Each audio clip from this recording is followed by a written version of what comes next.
¿Qué tal? ¿Cómo están? Un agrado saludarles a una nueva edición de las Cartas sobre la Mesa, un programa de Infogate que se transmite semana a semana, ya llevamos 5 años junto a ustedes, para poder entregarle temas de interés político, tecnológico, estratégico, tanto que sucede a nivel mundial, a nivel regional y también a nivel país. Hay, sin lugar a duda, tendencias que se van marcando y también se van estableciendo en diferentes partes del mundo a raíz de la invasión de Rusia sobre Ucrania. Incertidumbres que afectan no solamente lo que es el drama que conlleva una guerra no declarada en este caso, sino que también todo lo que es el drama humanitario específicamente que lleva implícito una situación de esta naturaleza y que hoy día tiene una serie de impactos que también lo vamos a abordar en algún instante en el programa del día de hoy. Como ustedes bien saben, nuestro programa se transmite por Mundo Pacífico, a través, digamos, desde Valparaíso hasta Puerto Montt.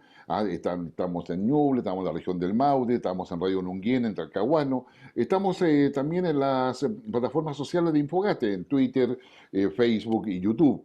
Así que le agradecemos a ustedes la sintonía. Recuerde, lo más importante es conversar, es dialogar y debemos agregar cuidarnos por el COVID-19 porque nuevamente empezamos a elevar los contagios en Chile, también está pasando algo parecido en otras partes del mundo, y también, como para qué hablar de China, que tiene esa política de COVID-0 que obliga a cerrar ciudades completas de 23 o de más de 20 millones de habitantes, como el caso de Shanghái, por ejemplo.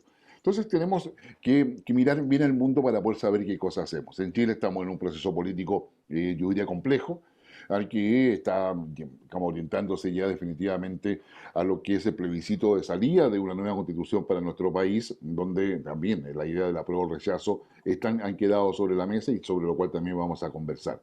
Pero también digamos, nuestro saludo y la verdad agradecerle a Javier Arroyo, que es el cofundador de Smarty, que nos está acompañando y que la verdad es que queremos entrevistarlo porque Smarty, como usted bien sabe, ya lo hemos dicho, es una plataforma educativa que se basa en inteligencia artificial. Es decir, cada cual va recibiendo lo que necesita conformidad a lo que va expresando en términos de su conocimiento y va llenando los vacíos. Pero todo ese tema educacional lo vamos a conversar con Javier Arroyo, a quien le damos la bienvenida. ¿Qué tal, Javier? Un agrado poder saludarte nuevamente acá en las cartas sobre la mesa. Un placer, Guillermo, como siempre, estar con vosotros. Muchas gracias. No, bueno, y quien nos acompaña, digamos, nuestro periodista, que se yo, incrustado en la moneda, que se mueve entre los laberintos del poder ahí, y que nos va a dar más alguna información y alguna perspectiva respecto a cuáles son los escenarios políticos que estamos enfrentando. ¿Qué tal, Mario? Un agrado saludarte. Hola Guillermo, ¿cómo estás? Javier, ¿cómo estás nuevamente? Un agrado tenerte nuevamente por estos sitios y claro, o sea, hay muchas cosas que hablar ahí. Más adelante podremos ver los entresijos que se han sucedido durante la última semana al interior de la moneda con sus dimes y diretes y todo aquello dentro del oficialismo y la oposición. Bueno, vamos primero a lo que es el tema educacional, porque el tema educacional o sea, cada vez está generando, yo diría, mayor ansiedad, no solamente de los padres, sino que también de los directivos, los profesores, y para qué hablar de los alumnos, ya sea que estén en educación básica, media o en la universidad. No para todos ha sido fácil, ¿ya?, ingresar nuevamente en términos presenciales a la educación, llenar los vacíos de formación que dejó la pandemia por los encierros, por las cuarentenas, en fin. Hay una serie de cosas que hay impactos psicológicos, hay impactos respecto a cuál es el contenido que finalmente han logrado asimilar por clases telemáticas o a distancia, usando cualquiera de las plataformas. La tranquilidad para estar en clases telemáticas en la casa con todo esto de la familia, es decir, digamos, no están los niveles de concentración. Bueno, y eso la verdad que genera, yo diría, como decía inicialmente, ansiedad, porque para los alumnos bueno, tienen que generar conocimientos, pero ese conocimiento cuando se está en la educación, que sea básica o secundaria, significa la capacidad de manejar conceptos, de poder entender la realidad, de poder procesarla, de poder interpretarla, de poder integrarse con el resto. Ya que es distinto integrarse en términos telemáticos que integrarse en términos presenciales. Entonces hay una serie de temas ahí que es importante. Smartink, digamos, surge el año 2009, vamos de la mano de Daniel González de Vega, a quien, digamos, que si yo le saludamos también, no está con nosotros, pero junto con Javier Arroyo, quienes son, digamos, graduados ellos en la Stanford University, en Harvard Business School, esos programas ejecutivos en algún minuto, y luego en el año 2011 salen al mercado con la primera versión del programa Smartick. Eso ya ha pasado años, y créanme que hoy día, si pasan 2 años, el mundo cambia completamente, y es lo que le ha pasado a Smartick. Smartick se ha transformado en una plataforma que se va actualizando cada 5 semanas, y que va generando nuevos contenidos, nuevas mejoras, porque cuando uno empieza con todo esto, lo que es la educación, usando las plataformas tecnológicas hoy día existentes, finalmente, digamos, se va creciendo y va generando, obviamente, expectativas, pero también va sumando mucha gente que al interactuar con algoritmos que son inteligencia artificial y que le van ayudando efectivamente a comprender mejor y llenar esos vacíos, sin lugar a dudas, es importante. De hecho, en el año 2021, si mal no recuerdo, ahí como como Javier me podrá corregir, se lanza el programa Smartick Lectura, que es para aprender a leer y mejorar la comprensión lectora. Programas que son educacionales, que están en una diversidad de países a nivel mundial, que nos contaba en una entrevista anterior, y que hoy día ya está completamente, digamos, posicionado. Debo contarle para que no lo cuente Javier, porque yo creo que lo que corresponde es que lo diga uno. Y como la Smartick ha recibido el reconocimiento de instituciones como el MIT, el Massachusetts Institute of Technology, de Harvard, de la Universidad de Oxford. La Comisión Europea también le encomendó a Smartick el objetivo de maximizar el rendimiento de los niños en edad escolar. En el año 2016, así tomando cosas así al azar, digamos, fue elegida como una de las 15 mejores startups mundiales por el jurado de Next Web en New York. El año 2018, como si fuera poco, el Congreso de Estados Unidos, de la mano de Colin Powell, quien fuera, digamos, no solamente secretario de Estado, sino además fue jefe del Pentágono, asesor de seguridad nacional, ¿no es cierto?, reconoció con el Eisenhower Fellowship a la labor de Smartick en la educación mundial. Son más de 185 países donde está presente Smartick. ¿Y qué ha significado todo esto, Javier? Porque la verdad es que uno empieza a ver, digamos, todo lo que se ha logrado del año 2011 a la fecha, y la verdad es que es algo que es difícil de poder explicar claramente, digamos, y la presentación que han logrado y el reconocimiento que se le ha otorgado a Smartick. ¿Qué significa todo esto para ustedes? Bueno, pues significa, una pregunta muy difícil, ¿eh? Significa que por un lado hemos logrado hacer un producto lo suficientemente bueno como para que lo usen miles de niños, y lo que era una idea inicial se ha plasmado en una idea, en unos resultados, digamos, en un proyecto permanente, y que además con resultados muy buenos en los niños, ¿no? Eso por un lado. Por otro lado, significa pues haber podido impactar desde nuestro, bueno, pues desde nuestra máxima modestia, desde nuestro metro cuadrado, digamos, haber podido impactar en la vida de miles de niños, ¿no? Y haber podido contribuir de alguna manera a mejorar su futuro con una mejor base en matemáticas, y entendemos, y así lo dicen los estudios, ¿no? Que teniendo una mejor base en matemáticas van a tener más oportunidades laborales en el futuro, ¿no? Entonces, bueno, pues al final es el resultado, digamos, de un esfuerzo de un equipo de 100 personas que, bueno, pues con mucho compromiso y con muchas ganas de seguir mejorando. Si no, yo me imagino, o sea, porque ahí en esas 100 personas no hay puro informático, imagino yo, o sea, No. digamos, ¿qué profesionales digamos, conforman ese equipo de 100 personas? Pues mira, hay de todo. Hay maestros, hay bueno, profesores, hay psicólogos, hay pedagogos, hay ingenieros informáticos, hay programadores, matemáticos, por supuesto, filólogos para la parte de lectura, filósofos también. O sea que el equipo es multidisciplinar, ¿no? Hay de todo, personas que están realizando los contenidos, pensando en el plan de estudios, cómo mejorarlo. La atención al cliente que damos siempre es de un enfoque pedagógico, bueno, pues un departamento de marketing, de comunicación, comercial, pues hay mucha diversidad de perfiles. Ujú. No, eso, digamos, Mario, ¿qué te parece a ti esto? Sí, o sea, mira, revisando las estadísticas, Javier, justamente me encuentro con una cifra más o menos interesante que habla que ustedes por día prácticamente están poniendo a disposición de los niños, los jóvenes que ocupan su plataforma, más o menos 2 millones de ejercicios de matemáticas por día. Hmm. ¿Ah? Uno que es viejo, uno que siempre está con estos libros de apoyo, aparte de los libros obviamente de cómo son estos de los libros de clases normales, pero también los libros adicionales. Uno siempre, por ejemplo, cuida en mi caso el Baldor, que es un libraco gigante que está lleno de ejercicios y uno está dando vueltas para poder justamente aprender la mecánica de los ejercicios, las fórmulas, todo.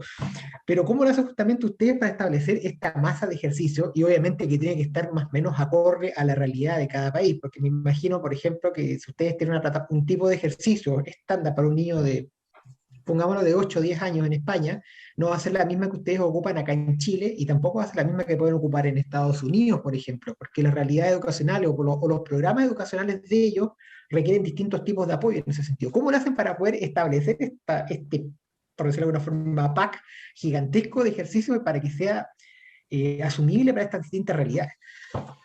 Pues lo hacemos gracias a la tecnología y específicamente gracias a la inteligencia artificial. Entonces, y ahí es donde está la gran diferencia de Smartick y de ahí es donde hemos recibido todos esos reconocimientos que mencionaba Guillermo antes, ¿no? Precisamente esa tecnología, esa inteligencia artificial propia que hemos desarrollado nosotros, nos permite generar los ejercicios, digamos, por entender de una forma simple, nosotros no tenemos un repositorio de ejercicios que lo vamos mostrando, o sea, que tiramos de él, lo sacamos y le vamos proponiendo los ejercicios, ¿no? Sino que lo que tenemos son como generadores, ¿no? O sea, son como unas mini máquinas que van generando ejercicios. Entonces, dentro de esa máquina inteligente entra un input, digamos, que son una serie de variables en función de cómo haya respondido el ejercicio. En cada ejercicio medimos de 20 a 50 puntos de datos, ¿no? Que es como una cosa como de locos, o sea, una barbaridad de datos, ¿no? Desde el tiempo que tarda, qué tipo de concepto es, si es troncal o es secundario, tiene que superarlo una, dos o tres veces, en función de todo su histórico, la velocidad que tarda, dónde va con el ratón. O sea, medimos en cada ejercicio de 20 a 50 puntos, analizamos cómo ha puntuado en esas 20 o 50 variables y en función de cómo haya puntuado, generamos el siguiente ejercicio. O sea que de esos 2 millones que se resuelven, además de cada uno de esos 2 millones, tenemos 20 a 50 puntos de información y esos 2 millones son nuevos cada día, digamos, por definición. Nosotros generamos siempre los ejercicios nuevos para cada alumno en función de su rendimiento y como sabemos su histórico, como sabemos cómo es su capacidad y sabemos qué sabe y qué no sabe, ¿no? Entonces, le vamos guiando para que trabaje únicamente lo que no sabe y no pierda tiempo en lo que ya sabe, ¿no? Entonces, eso, contestando a tu pregunta, eso es únicamente posible, o sea, tener esa adaptabilidad, esa flexibilidad y esa rapidez es únicamente posible gracias a la tecnología. Es decir, humanamente, un profesor en la escuela o un profesor particular no puede detenerse con cada niño, analizar y en milésimas de segundo proponerle el siguiente ejercicio en función, para que sea siempre un poquito más difícil que el anterior, pero que sea asumible, o sea, que sepa resolverlo, pero le suponga esfuerzo. Entonces, la tecnología es la única forma de ese entrenamiento profundo, sistemático, que lleve al niño a maximizar su potencial, sea cual sea su potencial. Javier, a ver, tengo varias preguntas, digamos, y no sé si te voy a complicar con las preguntas, pero No, no, tú tranquilo.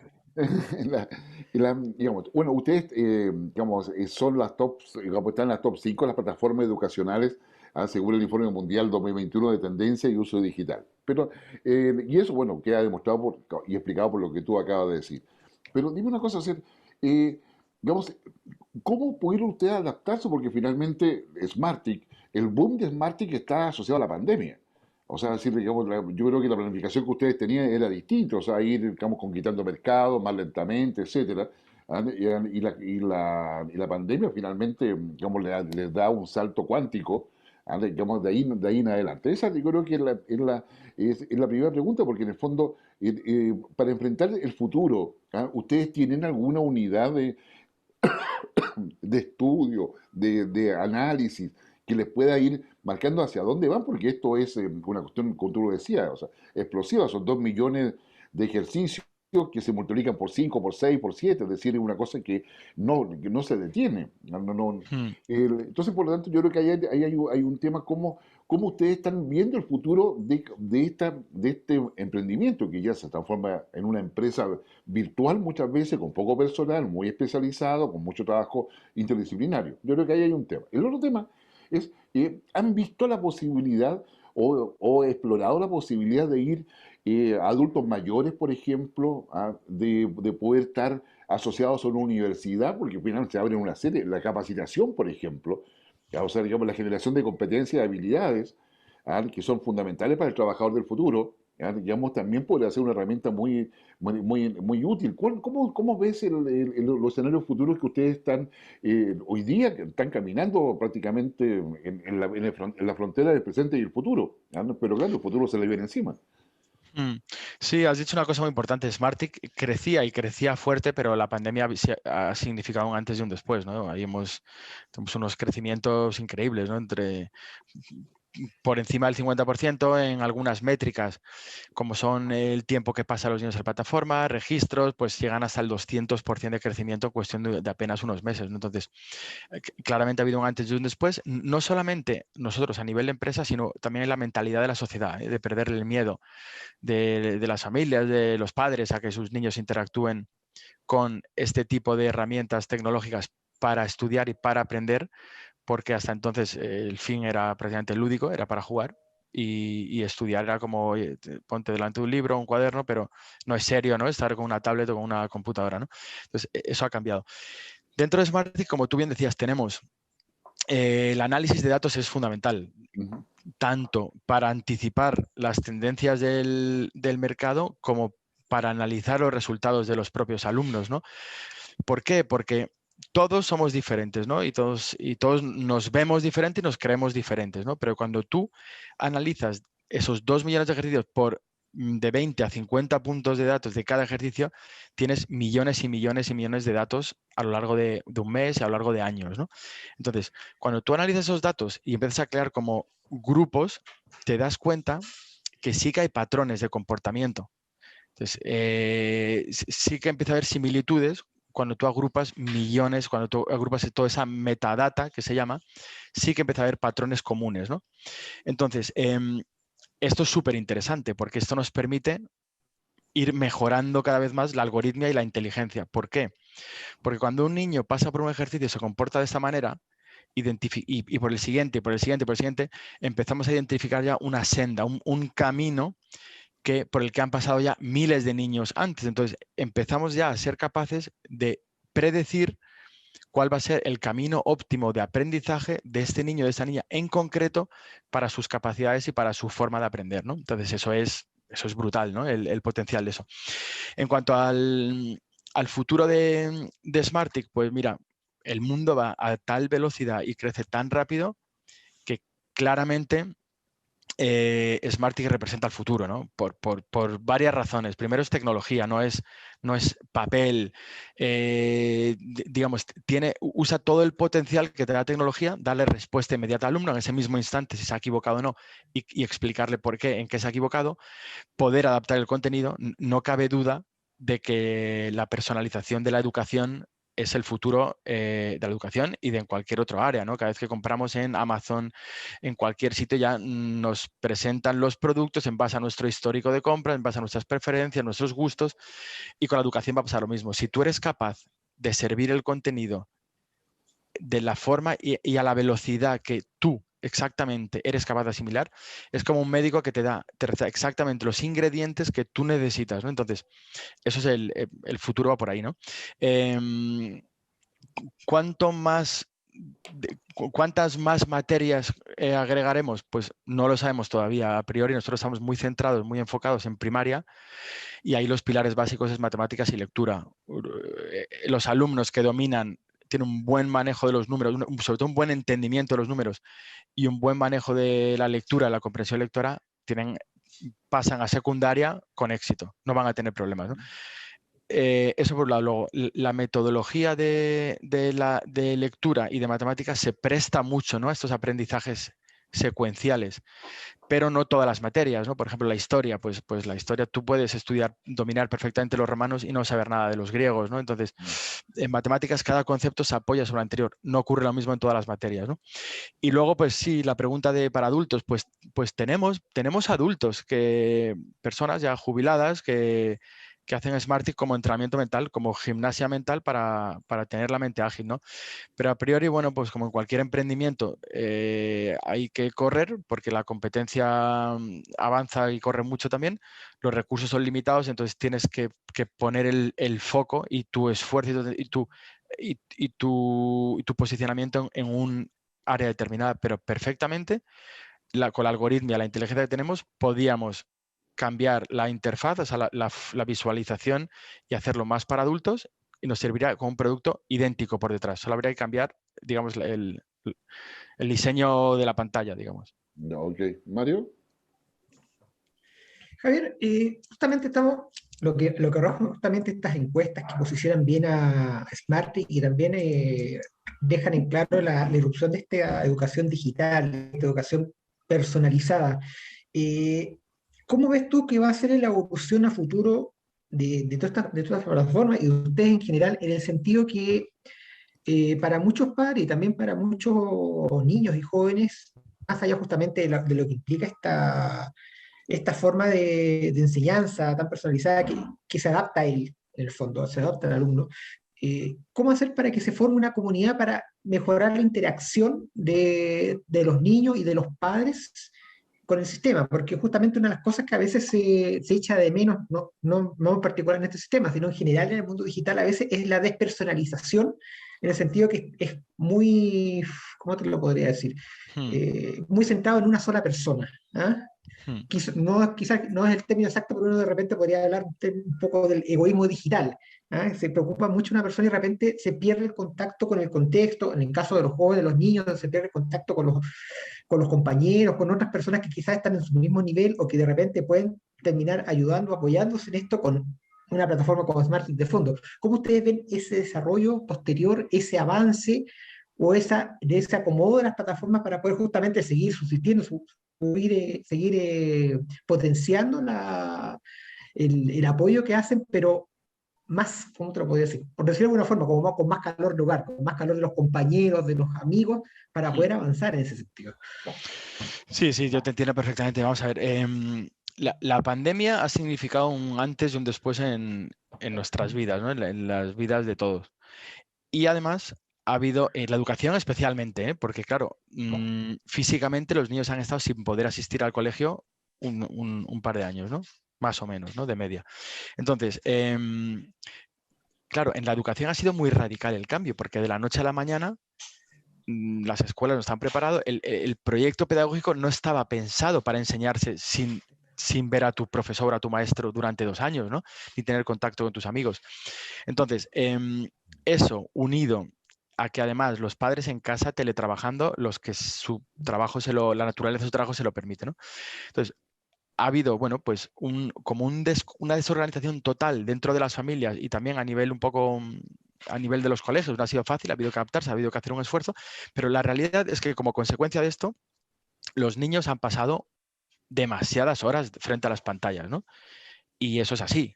En España se ha multiplicado el número de horas. O sea, en España ahora mismo la media está por encima de 4 horas y media al día delante de una pantalla, un niño, ¿eh? Un niño, está hablando de menores, o sea, de niños hasta los 14, 16 años, lo cual es una barbaridad, porque esos son horas que en nuestra época estabas jugando con otros niños en la calle o con tus hermanos o con tus primos o leyendo, ¿no? Entonces, yo siempre digo, la tecnología per se no es buena ni mala, es el uso que se haga de la tecnología. Entonces, ¿qué ha ocurrido? 2 años muy locos, donde nos hemos visto obligados no había otra opción, no había otra solución que la tecnología para poder seguir el ritmo de aprendizaje, ¿no? Vale, entonces, se ha abusado y ahora tiene que haber un reajuste otra vez a una vida normal, más parecida a la vida anterior. Ahora bien, mi opinión es que nunca vamos a volver a niveles como los de antes, pero hay que encontrar un equilibrio más sano que el que tenemos ahora. Es decir, yo personalmente soy muy partidario de que los niños vayan a la escuela, que vayan a diario, porque hay una serie de beneficios socioemocionales de interactuar con otros niños, interactuar con un profesor, Em, ¿Por qué? Pues por muchas razones. Al final somos seres humanos y necesitamos ese contacto social, ¿no? Eso por un lado.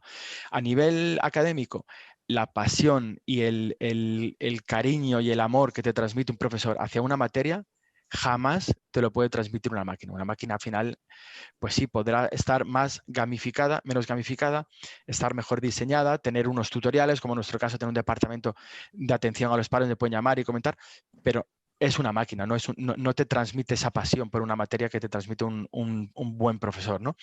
Entonces, ¿cuál es el uso? ¿Cuál debería ser? ¿O en qué van a quedar las máquinas? Pues para hacer ese entrenamiento a medida que complemente el trabajo en clase en grupo. Es decir, se expliquen los conceptos en grupo y luego cada profesor, cada niño entrene ya en función de sus capacidades a medida, ¿no? En función de su capacidad y su potencial.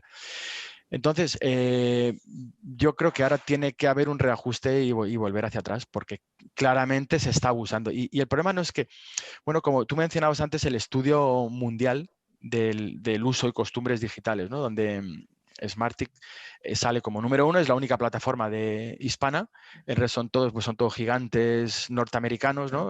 O sea que tiene mucho mérito y es un orgullo habernos podido colar ahí, pero al final fíjate que la media en el resto de aplicaciones y en todo el mundo es de más o menos de 15 minutos que dedican los niños a aplicaciones educativas. Y el resto, hasta esas 4 horas y media, es puramente lúdico, es juego, ¿no? Entonces, en el caso de Smartick, curiosamente, duplica, llega hasta 26 minutos lo que pasan a diario, pero aún así es un tiempo ridículo comparado con el que pasan perdiendo el tiempo, con el que pasan jugando delante de la pantalla, ¿no? Entonces, tiene que haber un reajuste. No es sano que los niños primero pasen tanto tiempo y que luego dediquen la grandísima mayoría de ese tiempo a jugar en vez de estar leyendo, en vez de estar interactuando, en vez de estar haciendo otras cosas, ¿no? Entonces, esa es mi visión personal de la tecnología. Está aquí para quedarse y hay que aprender a usarlo bien. Pero Sí. Guillermo también ahí, simplemente acotar, porque justamente el hispano en general, el de la persona habla hispana, tiende a ser un poco más de piel, más de contacto directo, a diferencia del anglo, del asiático, que ellos son un poco más impersonales en estas cosas. Acá el latinoamericano, el mismo español también, le gusta más ese contacto más directo, más allá de que el niño sea desordenado, más allá que ponga mucha o poca atención en clase, pero le gusta ese tipo de relación más directa. A eso plantea justamente cómo tienes tú esta visión para poder complementar lo que son las plataformas con la clase normal, que la clase asistía en ese sentido. Sí, sí, es lo que tú sabes, que tienes toda la razón del mundo. Los latinos somos muy de contacto, muy de piel, ¿no? De tocarnos, de abrazarnos, de darnos besos, y somos pues somos una cultura muy, muy cariñosa y muy calurosa. Entonces, ese contacto que no necesitan los asiáticos o no necesitan los alemanes, por ejemplo, nosotros sí que lo necesitamos. Entonces, pues los índices de depresión, de ansiedad, de trastornos psicológicos se han disparado, ¿no? Con la pandemia, porque para nuestra cultura latina, pues es especialmente necesario. Sí. Y de ahí también llama un poquito la atención el tema que tuvimos mencionado, estos estudios de que en Smartick los jóvenes están casi 26 minutos en la aplicación, o sea, justamente de esa idea de tener el profesor delante, aunque estén escuchando tipo Charlie Brown, solamente un bla, bla, bla, bla de fondo, sin saber lo que están diciendo, pero lo necesitan tener ahí. ¿Ah? Entonces justamente llama Sí, ese detalle de que la aplicación en español, 26 minutos el niño está delante y está sí, sí, sí, preocupado sí, sí. de poder atender. La- digamos, Javier, digamos, a ver, con lo que tú estás diciendo, una pregunta cae de cajón. Porque ustedes también han sido distinguidos por cuidar que los niños, a través de su plataforma, u otras, no accedan a material inapropiado. Porque el tema de los hackers, todo ese tipo de temas. Y hay una empresa que se dedica a evaluar a todas estas plataformas, digamos, donde, como tú bien dices, los niños pasan muchas horas frente a la pantalla y muchas veces ingresan digamos, a páginas que son francamente inapropiadas. No solamente desde el punto de vista sexual o pornográfico, sino también respecto a un montón de otros temas que son inapropiados en términos de la edad que tienen y el desarrollo emocional y de madurez que cada uno. ¿Y qué significa, digamos, que hayan sido reconocidos ustedes como como en los top 5 de los quienes tienen más protección para que esto no suceda y los niños se mantengan focalizados en el contenido que ustedes están entregando. Para nosotros es importantísimo. Mira, vamos a ver, Smartick es un método muy serio que se basa en evidencias científicas, muy riguroso, un equipo de gente brillante, muy estudiosos, académicos y que están investigando todo el día, ¿no? Entonces, para nosotros es absolutamente esencial que el método sea lo mejor de lo que hay en educación y esté contrastado y además somos gente muy seria y es muy delicado, estamos interactuando con menores y la seguridad es esencial para nosotros. Entonces, para nosotros este reconocimiento de precisamente de una plataforma de control parental que nos diga que somos número uno, pues significa que los padres se fían de nosotros, o sea, que están apreciando ese esfuerzo que hacemos y que a los niños les gusta, ¿no? Entonces, Smartick es un entorno súper seguro, muy seguro. ¿Por qué? Porque a nosotros nos preocupa eso, es nuestra prioridad, que los niños, primero es serio, o sea, los niños van ahí a estudiar y van ahí a aprender, no van a perder el tiempo. Y luego además en un entorno seguro, amigable para los niños, ameno y motivante, ¿no? Entonces, pues para nosotros es importantísimo esta primera posición en el ranking, ¿no? Y este reconocimiento. No, no, a mí la verdad que me parece genial.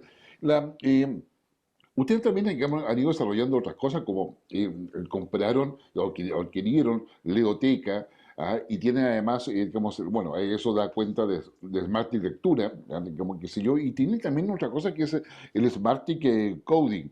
¿Qué son esas dos cosas en forma breve? Porque ya el tiempo se nos acaba. Sí, Leoteca es una plataforma totalmente gratuita para profesores, también para uso para padres si quieren, pero mayoritariamente para profesores donde, bueno, puedes buscar contenido, qué libros son, es para fomentar la lectura, ¿no? Porque nos parece que es algo precioso y te teletransporta, desarrolla tu imaginación, tu creatividad y es como aprendes a manejar bien el idioma leyendo, ¿no? Y por desgracia se lee menos ahora que antes, ¿no? Entonces, para fomentar, pues hemos hecho una plataforma gratuita donde vienen títulos recomendados por edad. Hay más de 60.000 libros, donde tienes la valoración de otros niños que lo han leído, donde como profesor puedes mandar una lectura a tu clase y puedes hacerles un cuestionario para entender si lo han leído, para que cada uno haga su resumen, vote, hacerles sugerencias sobre libros, ¿no? Eso es Leoteca. Y por un lado, Smarty Coding para nosotros nos parece esencial que los niños aprendan a programar. Entonces, no tiene sentido que los niños aprendan un lenguaje concreto, que aprendan Java o que aprendan... No tiene sentido, pero sí sentar las bases de lo que se llama el pensamiento computacional, es decir, empezar a desarrollar esa estructura lógica mental que le va a permitir a los niños aprender con rapidez cualquier idioma de programación en el futuro, ¿no? Mi opinión personal es que en el futuro será tan importante o más saber programar como saber inglés, ¿no? Entonces, esto es un idioma al final. Cuanto antes empieces, más fácil te va a resultar, más natural y mejor lo vas a aprender, ¿no? No, o sea, si lo gradúo porque eso significa manejar, o sea, entender y manejar niveles de abstracción. O sea, porque Hmm. finalmente es eso, es decir, digamos, cómo tú manejas la abstracción. O sea, es decir, tú puedes aprender filosofía o matemáticas, pero los dos tienen el mismo objetivo. O sea, es Hmm. decir, digamos, estar manejando, digamos, esa abstracción. No, yo la verdad de Javier, que nuestro reconocimiento, gracias por estar con nosotros y gracias por, digamos, por presentar todo este menú de posibilidades educativas a los niños y a los profesores. Como esta plataforma Leoteca, que es gratuita, le insistimos, para que usted pueda ingresar a los profesores, buscar libros. La lectura, sí, justamente incentiva la imaginación. Muchísimas gracias a vosotros, de verdad, Guillermo, Mario. Es un placer compartir con vosotros nuestra pasión y nuestra devoción por ayudar a los niños en su educación y darles un mejor futuro. O sea que muchas No, gracias a vosotros. no, gracias a ustedes. Bueno, nos seguiremos viendo con toda seguridad porque Martin, como ya lo vimos, empieza a crecer, ¿ya? Y esto, ya una vez que empieza a crecer, no termina nunca. Así que probablemente vamos a tener varias otras sorpresas en el futuro próximo. Muchas gracias, Javier, y hasta una próxima oportunidad. Bien, digamos, la inteligencia artificial, digamos, la inteligencia artificial permite que se vaya o sea, retroalimentando, es decir, una visión sistémica, si usted quiere verlo de esa manera. La inteligencia artificial sabe lo que necesita y sabe lo que quiere. Ahora, ¿tenemos inteligencia artificial en nuestra política, Mario? ¿Hay aprendizaje? ¿Se ha aprendido algo del pasado, de la historia, de la historia reciente, me refiero, para que no vamos a ir al siglo pasado o siglo antepasado? ¿Ah? Parece ser que la inteligencia artificial no es algo que abunde, ¿no? O sea, para conceptos, yo creo que lo que le falta al gobierno y a la clase política en general es otro concepto que es la resiliencia. Y O eso. sea, no se han dado cuenta o se les olvida todos los golpes que han sufrido, todo lo que está sucediendo y no aprenden para poder sacar adelante una nueva perspectiva. ¿Ah? Y ahí justamente no aprenden que tienen que tener una base, por decirlo de alguna forma, una base de datos la cual poder consultar para poder tomar decisiones adecuadas. ¿Ah? Y no quedarse solamente en mero, ni siquiera formalismo, sino simplemente ideas o propuestas que ellos ven con toda ligereza muchas veces que quieren sacar adelante, pero que no están respondiendo a lo que se necesita en estos momentos en general. El gobierno está entrando en un callejón, no sin salida claramente, hay mucha luz al final del túnel. El problema es que a veces parece que se queda eh, pierde la atención, pierde la concentración y se queda en una reja mirando, se queda en otra reja mirando y no avanza. ¿Ah? Y no ve lo que está pasando alrededor, solamente ve estos puntos muy cercanos.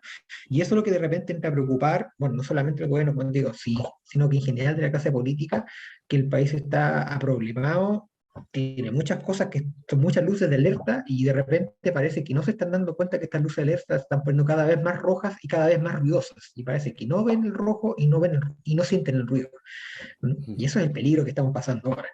¿Mm? Sí, no, o sea, yo creo que, claro, una cosa es que no lo vean o no lo sientan, o lo otro es que no lo quieran ver o no lo quieran sentir. Es decir, de alguna forma, digamos, se protegen en su propia cápsula, y dejan el resto de la realidad afuera. Así que yo creo que es un poco lo que está pasando. Bueno, un tema que probablemente va a traer y va a marcar el debate del fin de semana, sin lugar a dudas, y la próxima semana también, el famoso estado de excepción intermedio, o este estado intermedio como se le conoce, donde hasta donde yo veo no tienen los votos en el Congreso. No está claro qué es lo que va a significar esta cosa de tener militares sin armamento, pero que solamente serían un despliegue físico presencial, pero sin, digamos, pensar que si son presenciales basta y sobra. Pero por otro lado tenemos a la CAM, que hace un llamado a resistencia ya en forma que para mí, modo de ver, digamos, eso ya per se es un delito, es un delito en términos que está llamando a la violencia abiertamente. O sea, y eso se está tolerando, y eso motiva que otros grupos quieran y hagan lo mismo. Entonces, eso es la esencia o la plataforma de una polarización que va al gobierno, sumado a lo que tú estás diciendo, si no quiere ver o no sabe escuchar o no está viendo simplemente, en definitivamente se empieza a transformar en una caldera difícil de manejar. El mayor problema, justamente lo que mencionabas, el tema de Estado intermedio, por uno, lo que justamente mencionabas, el tema de la falta de respaldo político.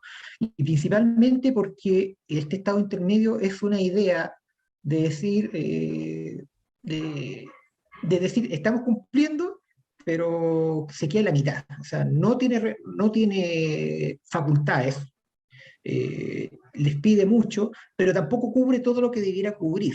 ¿Mm? Y ahí vienen las críticas no solamente de la oposición, sino que también del mismo oficialismo y de los grupos cercanos al oficialismo, como es el caso de la democracia cristiana, donde los mismos parlamentarios dijeron que la idea les parece buena, pero hay que apurarla, uno. Dos, el nombre da exactamente lo mismo, pero que sea efectivo. Y tres, principalmente, que este estado intermedio incorpore elementos de lo que se llamaba de los elementos que hay que proteger. O sea, no solamente se trata de cubrir calles, sino que también poder cubrir centros de salud, poder cubrir comisarías, centrales energéticas, etcétera. O sea, ampliar muchísimo más el concepto de lo que se pretende ampliar. Ahora, lamentablemente el gobierno tiró la idea, que es muy loable en ese sentido, pero no la ha especificado. Entonces, la cantidad de lucubraciones que hay en el ambiente político son enormes.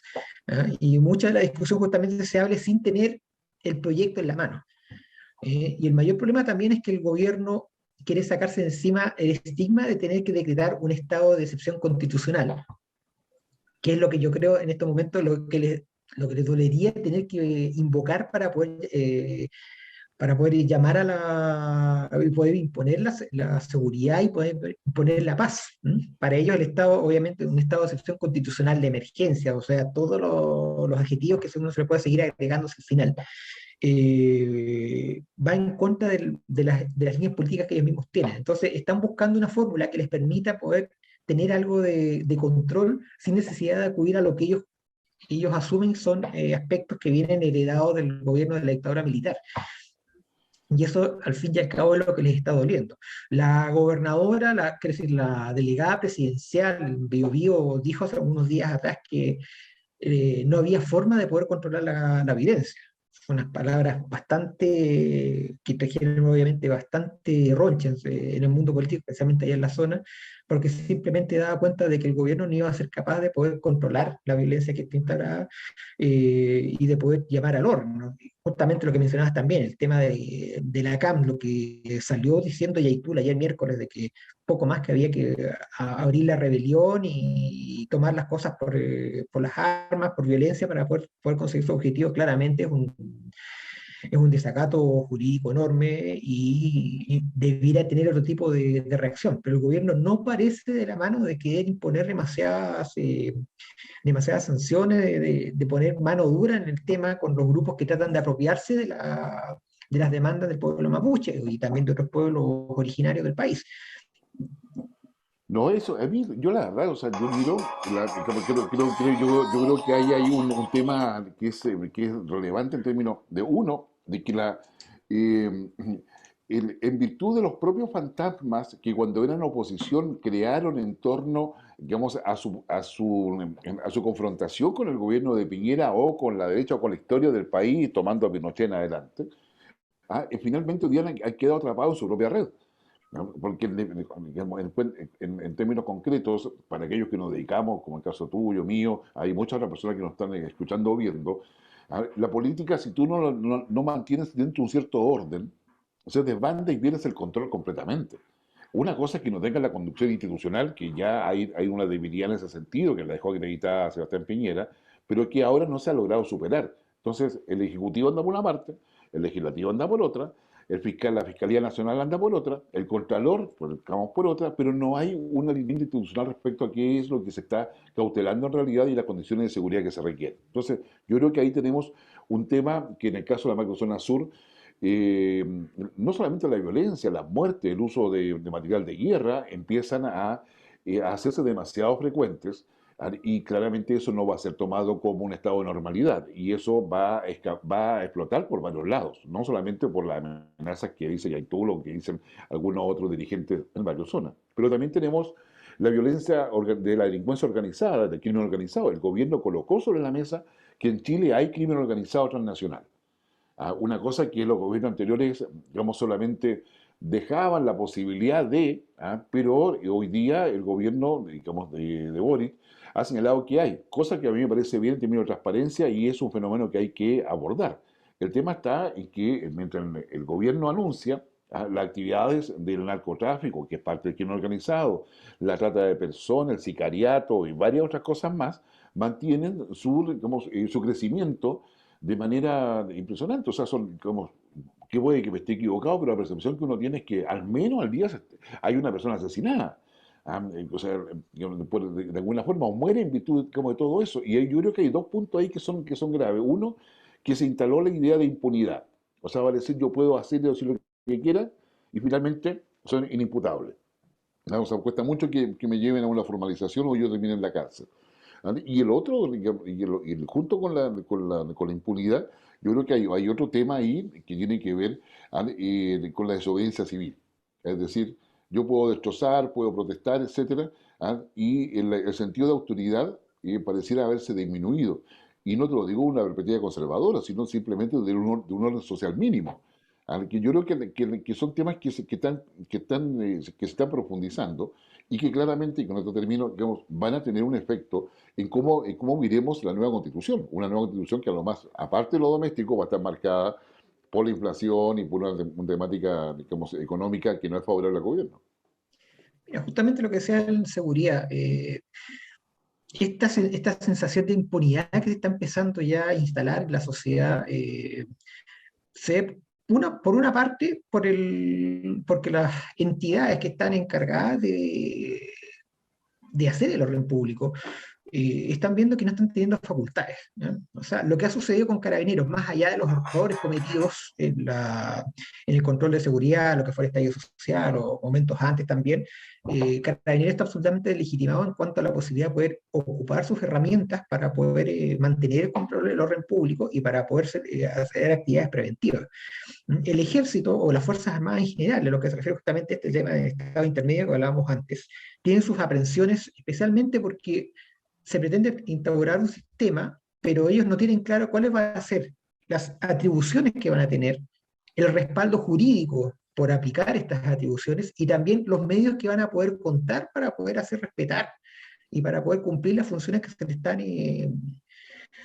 están entregando. Ya el ejército en su momento, para lo que fue el estallido social, y bueno, no solamente el ejército, las Fuerzas Armadas integralmente, le hicieron ver al presidente que la idea de sacarlos a las calles en ese momento era contraproducente justamente por esta falta de respaldo jurídico para las acciones que debieran tomar al momento de poder realizar el control público en unos momentos en los cuales la seguridad estaba absolutamente perdida, las protestas estaban desfocadas y obviamente se estaba más allá de lo que implicaba las razones por las cuales un grupo importante protestaba, había otro grupo minoritario, pero claramente el más peligroso, que estaba obviamente creando desórdenes de destrucción y había que enfrentarlos. Y el problema era enfrentarlos bajo qué normas, bajo qué lógica y qué implicaba también para las Fuerzas Armadas en caso que tuvieran que acudir a herramientas que ellos tienen para poder traer el orden público. Pasaría lo mismo que un carabinero, obviamente, en este caso, que no tiene menos herramientas. Este tema de descontrol también veámoslo por lo que sucedió hace poco con la periodista Francisca Sandoval. Estamos grabando el día jueves y hace pocos instantes confirmaron que la periodista, la que fue herida en el incidente el 1 de mayo en el centro de Santiago, falleció. Así es. Eh, y justamente el tiempo que estuvo internada en la posta central implicó que un montón de gente llegara a ese sector y se entregara literalmente a diario a desórdenes públicos, a saqueos. La gente que vivía en el sector está absolutamente asustada. Ya a las 6, 7 de la tarde tenían que estar en otras casas y no salir porque el peligro que era para ellos salir en esos momentos por la agresividad de estos grupos que protestaban eran enormes. Se intentó ingresar a la fuerza a la misma posta central. Se acusó a carabineros de represión, cuando obviamente estos grupos saquearon farmacias, otros locales comerciales, intentaron saquear un supermercado, atacaron al recinto asistencial que está en bastante buenas condiciones porque hace muy poco tiempo se renovó. Ahora, obviamente, los destrozos que va a haber hay que recuperarlo y requieren inversión, requiere gasto de recursos que no deberían estar contemplados. Entonces, esta idea de salir a protestar por lo que sea, que está ganando obviamente el repudio cada vez más generalizado, no se sabe cómo se va a controlar. El mismo caso de la periodista Sandoval, asesinada, la persona que disparó, el Ministerio Público no pidió la prisión preventiva, Así es. simplemente arresto domiciliario, tomando en cuenta la gravedad de lo que implicó, y tomando en cuenta que él y otra persona más que también estaba implicado en el tema, dispararon. Pero no se entiende muchas veces los criterios que se ocupan para poder condenar o no condenar los hechos. Volviendo al inicio, a lo de Yaitul, también lo que sucede en la macrozona sur, tampoco se entiende, por ejemplo, los conceptos que tiene el Ejecutivo para presentar o no presentar querellas en hechos de violencia, cuando ha habido ataques masivos, ha habido incendios, todo este tiempo. Yaitul, en este momento, que está llamando esta virtual rebelión, pero no se ve una reacción del gobierno, tal como sucedió, por ejemplo, en el caso de los camioneros, y claramente había que reaccionar. El problema es que no se ve la paridad ante hechos de igual gravedad que se tomen las mismas medidas.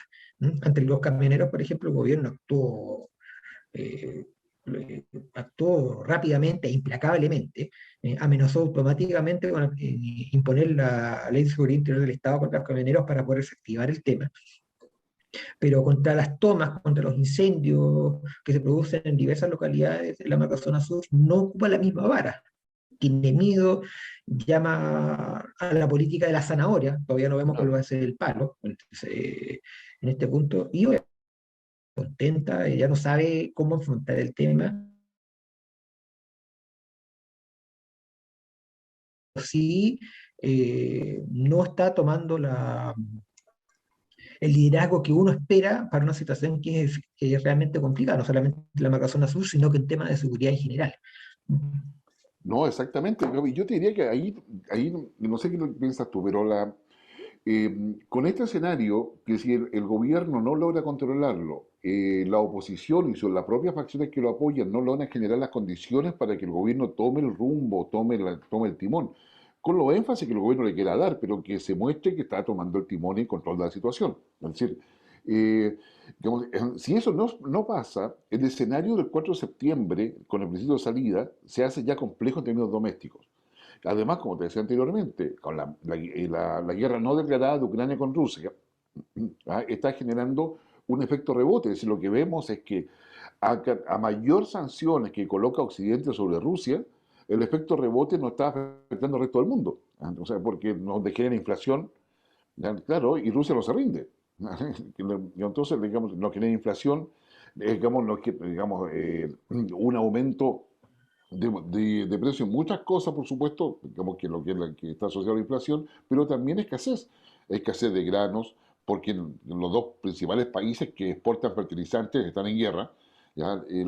Entonces, aquí el escenario del día 4 de septiembre, es decir, tenemos hambre, tenemos inflación, es imposible pedir un crédito, etcétera, se va a transformar en un escenario que va a dar mucho para una polarización muy real, o sea, en términos de que, o sea, digamos, de lo que va a significar el apruebo o rechazo. Y un gobierno que además está jugando por el apruebo, digamos, en forma abierta, más allá de la advertencia del Contralor, claramente yo creo que deja un escenario que se va a ver, que se va a ir complejizando en las próximas semanas. O sea, el problema que se ve, o el peligro, yo diría más bien que se ve para la consulta del 4 de septiembre, es saber qué va a pasar con la gente que apoyó el rechazo si este pierde. ¿Ya? Porque dentro de la gente que apoyó por el rechazo hay grupos bastante polarizados. Entonces, el tema es saber si van a aceptar de buenas a primeras lo que puede eventualmente, y que hasta el momento reflejan varias encuestas, pierden. ¿Mm? ¿Cómo van a aceptar ese escenario? ¿Eh? Van a simplemente salir, darle la mano a la gente del rechazo y decirle, bueno, elección democrática, ganaron, tendremos que ver cómo solucionar el tema, o simplemente van a salir a expresar su molestia en las calles en aras de esta malentendida política de permitir todo tipo de manifestación de la forma que sea y con los resultados que sean. ¿Mm? Yo creo que ese es un peligro bastante patente que se ve, tomando en cuenta justamente lo que hablábamos recién del escenario de inseguridad que reina. ¿Mm? Entonces, yo creo que el gobierno tampoco tiene claro qué va a hacer en caso de que efectivamente pierda el rechazo y la gente, o muchos de los grupos que han movido el tema del rechazo, reaccionan de mala manera. ¿Mm? Y ese escenario es complejísimo. El tema de que se hable de esta tercera vía, quizás no solamente en la papeleta de votación, sino que negociar con los distintos grupos políticos qué hacer después de un escenario en el que triunfe el rechazo eventualmente, es algo que el gobierno no se ha tomado en serio. Está, por decirlo de una forma, pateando la pelota hacia adelante y no se está preocupando de armar, de conversar en forma seria, más allá de algunos acercamientos que son muy preliminares y que no han profundizado mucho más allá. El gobierno está tan, tan, tan ensimismado en asegurar lo que sea el triunfo de la opción de una nueva constitución, que está dejando de lado este posible escenario y tiene que tenerlo claro, porque el día 5, en caso que pierda la opción de apruebo, el gobierno tiene que estar encabezando las negociaciones para poder ver cómo sacar ese verdadero entuerto. Y el mayor problema también para el gobierno, al casarse tanto con el tema del apruebo, es que también esto se termina transformando en una especie de primer plebiscito de lo que es su gestión. Así es. Y No, y si pierden, obviamente, el gobierno queda bastante delegitimado porque está poniendo mucho de su capital político en este tema. sí, no, digamos, bueno, yo creo que, digamos, ya a altura después de 2 meses, digamos, ya es un errores no forzados, es decir, como acá hay equivocaciones y el manejo político, sin lugar a dudas, es difícil cuando un gobierno no tiene mayoría en el Congreso, y eso lo sabemos ya hace rato, digamos, hace que la capacidad de negociación sea un imperativo para todo gobierno. Creo que hay algo que desde el extranjero se ve con preocupación, digamos, en torno a las expectativas que había planteado el propio Boris en el mundo, digamos, por lo que significaba un líder joven en Chile, en un país que es referente mundial, etcétera. Entonces yo creo que estamos en un escenario, digamos, complejo, la verdad que complejo. Oye, Mario, ¿cómo ves tú a la derecha? Nos quedan 2 minutos para eso. ¿Cómo ves a la derecha? Porque en el fondo nos hemos dedicado a darle al gobierno, pero parece que la derecha tampoco lo hace nada de bien, ¿no? O sea, la derecha está aplicando la táctica en términos generales de lo que planteó en su momento la senadora Rincón, de sé que no es obviamente oposición, pero tampoco es exactamente gobierno, de decir sentarse a comer cabrita, por decirlo de otra forma. O sea, está obviamente apretando un poco los tornillos por aquí, está molestando por acá, está insinuando algunas quejas, pero tampoco hay un choque frontal aún. Ujú. ¿Ya? En ese sentido, los partidos que han estado bastante activos ha sido Renovación Nacional y por lógica también el Partido Republicano. ¿Mm? Y con toda la gente que está más o menos vinculada a este Partido Republicano de una u otra forma, ¿mm? Tratando de imponer medidas, de presionar al gobierno.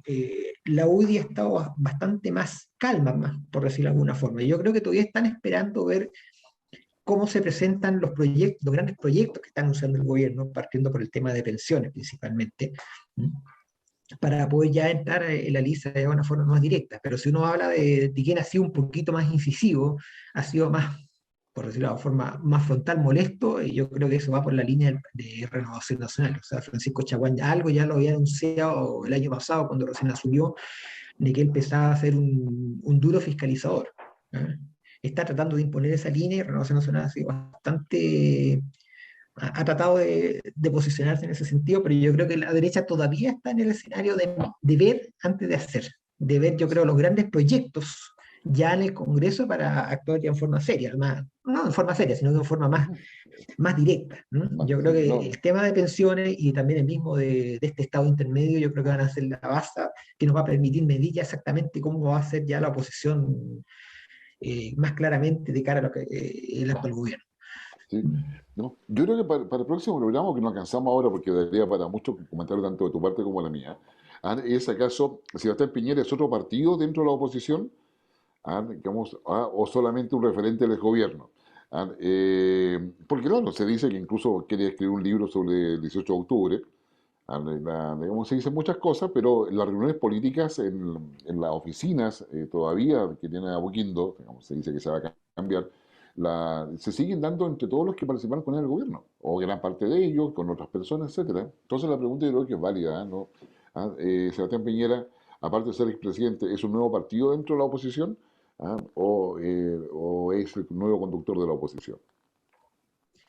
Complejo el tema, más allá de los deseos que tiene el propio expresidente Piñera.